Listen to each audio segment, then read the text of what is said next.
Welcome, wanderers, to Widow Walsh's workshop. We're here on Widow Walsh's workshop.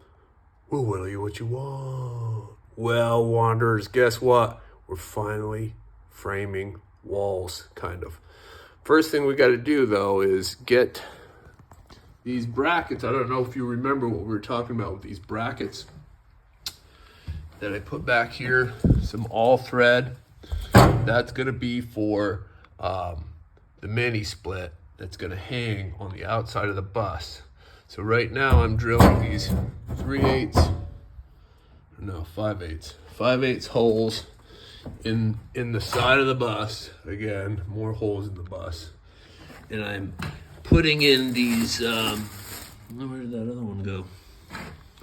I'm putting in these big carriage bolts right here. Okay. So those babies will go right in here. I had to kind of modify that a little bit to get that in there. Perfect. So that'll go in there. I'm going to drill another one right up here. And then if you come outside the bus, they stick out like that. And then I'll nut and washer those on with some butyl tape. And then when we fabricate up a little shelf system for the mini split, it'll hang right up on there. So it's a gorgeous day here. The sun's out finally, and we're trying to get this done. So stay tuned. All right, wanderers. Here we are in the framing process.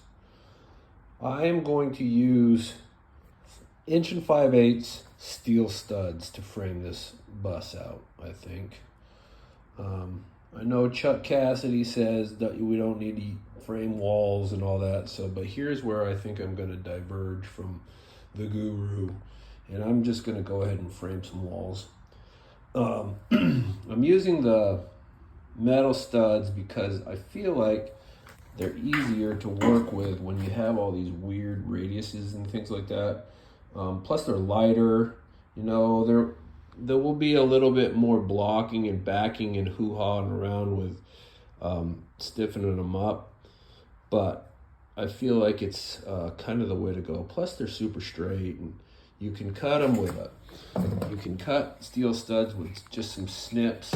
You don't have to bust out the saws and all that other crap that you gotta do with wood. So anyway, what I'm trying to do here is I'm trying to bridge this transition right up in here, okay? So I've got, on the top of that little bump out there, I've got a piece of track now, and then I have this template that I made for the front up there to cut that piece of wood. And it's basically the same angle back here over that up in there. It's the same radius. So I'm using that template to cut my top track. So in order to do that, what I do is, I line it up here, and then, I get my arc around here, and I follow it all the way up, giving myself relief cuts. Now it started out, of course, that's a tight radius right there, so you'll have to do tighter cuts. So on this one, I did 1.5" cuts along there. You just cut one side, of course, you don't cut all the way through it, so that it'll accordion into itself like this, right? And then you can get that bend. And so then we work our way around, and I followed that arc all the way around with my cuts. So that track right there is ready to go up. So now I just have to find out where my stringers came through. If you can jump in the Wayback Machine with me, remember how we ran all of those framing stringers through here that we tied all the plywood to? Now, I had a piece of wood that had those marks on it, but it got lost under the bust. So I'm kind of hoping that I can get it with a magnet. And if I can't, the other day it was super cold in here, and I had the little heater going, and some condensation built up on those ribs. I had a little thermal bridging, but it was kind of good because then I got to see where they all were, and I marked them all up there. So if worse comes to worse and the magnet doesn't work, I will just transcribe those little dots down here, and then I'll screw that track up in there. Oh boy, here they come. Dun dun dun. All thinking. And Hot Sauce 3.0.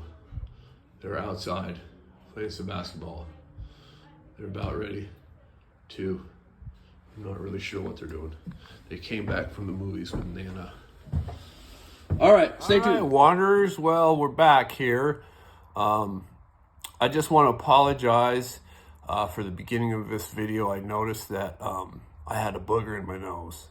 Now, if I was an actual polished YouTuber, I probably would edit that out. But you know what?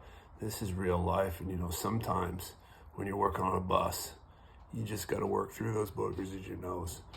So anyway, I'm going to give you the full deal here, unpolished, uncut version of this video with the booger in the nose. So I hope you guys can handle that. And if you can't, I apologize.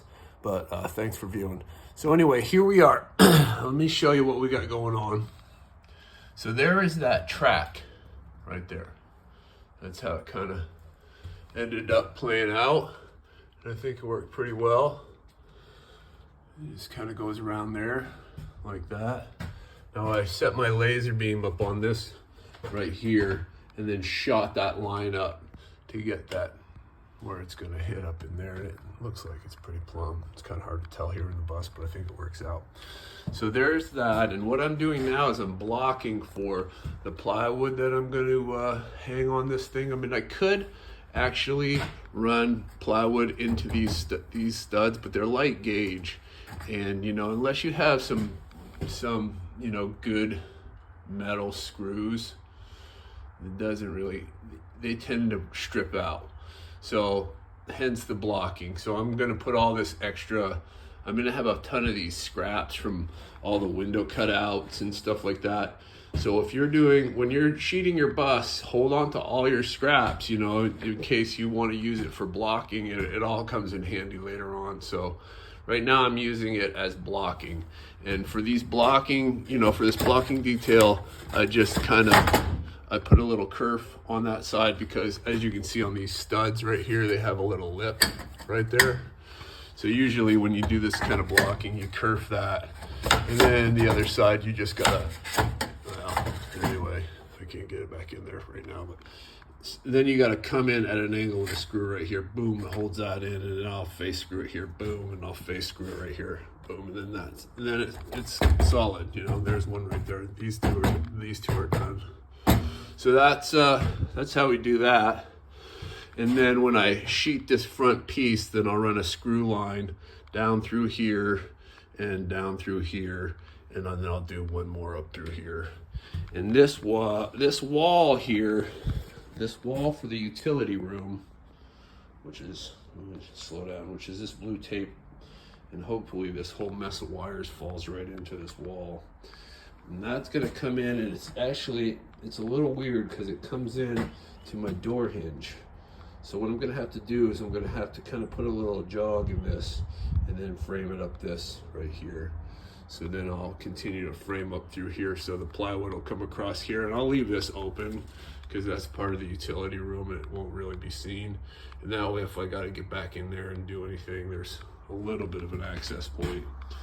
And let me just show you one other thing that we were working on earlier in the video.